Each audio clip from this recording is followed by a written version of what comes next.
দুদিনমান আগতে আমাৰ কমপ্লেইন আহিছিলে এটা CHL কমপ্লেইনটো পাই পেলাই আমি যোৱাকালি আমি তাত উপস্থিত হওঁ খিলাগুৰিত জেগাটোত উপস্থিত হৈ আমি তাতে যিহাল পিতৃ মাতৃয়ে জন্ম দিছিলে আমি তেওঁলোকক লগ নাপালোঁ আৰু তেওঁলোকৰ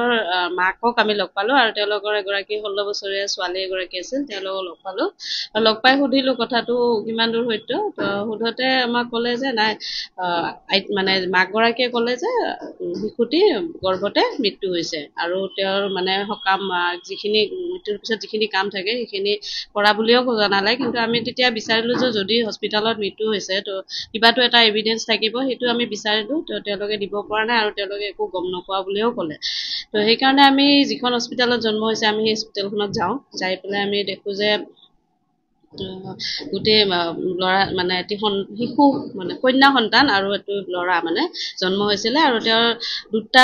2 কেজিৰ ওপৰত আছিলে আৰু তেওঁলোকে জনাইছে যে হস্পিটেল মানে হেৰিয়ে জনাইছে যে আমাক তেওঁলোকৰ সুস্থ শৰীৰে তেওঁলোকক ৰিলিজ কৰি দিয়া হৈছে আৰু ৰিলিজ কৰাৰ পিছত সিহঁতে গম নাপায় আৰু ক'ত গ'ল কি হ'ল আৰু কমপ্লেইন অহা মতে এই বাচ্চা দুটা ঘৰলৈকে গৈ পোৱা নাই এতিয়ালৈকে তো আমি সেই হিচাপত সন্দেহৰ আধাৰত আমি যিখিনি হস্পিটেলৰ পৰা ডাটা কালেকশ্যন কৰিছোঁ সেই কালেকশ্যনৰ আধাৰত আমি এটা SP ছাৰলৈকে আমি একশ্যন লোৱাৰ কাৰণে বা এনকুৱাৰী এটা কৰাৰ কাৰণে আমি SP ছাৰলৈকে এটা লেটাৰ লিখিছোঁ তেওঁলোকক আমি যোৱাকালিয়ে মাতা হৈছিল যে ইমিডিয়েট আমাৰ অফিচলৈকে মানে অহাৰ কাৰণে তো এতিয়া আহি আছে বুলি শুনিছোঁ কিন্তু এতিয়ালৈকে আহি পোৱা নাই যদি আমি গম পাওঁ যে কাক দিছে সঁচাকৈ বিক্ৰী কৰিছে যদি বিক্ৰী কৰিছে কোনে কিনিছে সেইবিলাক যদি আমি গম পাওঁ তেতিয়া আমাৰ ফালৰ পৰা এখন সেই ব্যক্তি হেৰিৰ ওপৰত আমাৰ এটা FIR হ'ব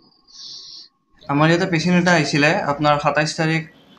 27/5/25 বুডুবালা দাস ৱাইফ অফ প্ৰণৱ কুমাৰ দাস সিহঁতৰ ইয়াতে ডেলিভাৰী হৈছিলে আপোনাৰ টুইন বেবী আছিলে আপোনাৰ এটা ল'ৰা আছিল আৰু এটা ছোৱালী আছিলে আপোনাৰ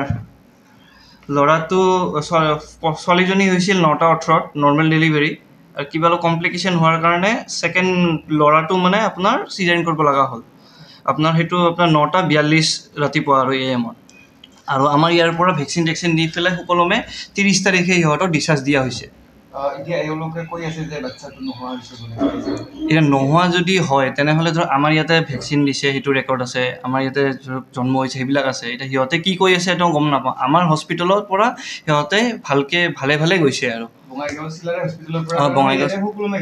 একো মানে হেৰি নাই ধুনীয়াকৈ আমি হেণ্ডঅভাৰ কৰি দিছোঁ সিহঁতক বাচ্চা দুটাই সুস্থ আছিল যোৱা টাইমত সিহঁতক হেণ্ডঅভাৰ কৰা হৈছে সিহঁতে দুজনে মানে দুটা বাচ্চাই লৈ গৈছে সিহঁতে ৰিলিজ আপোনাৰ 30/5/25 30/5/25 দিছোঁ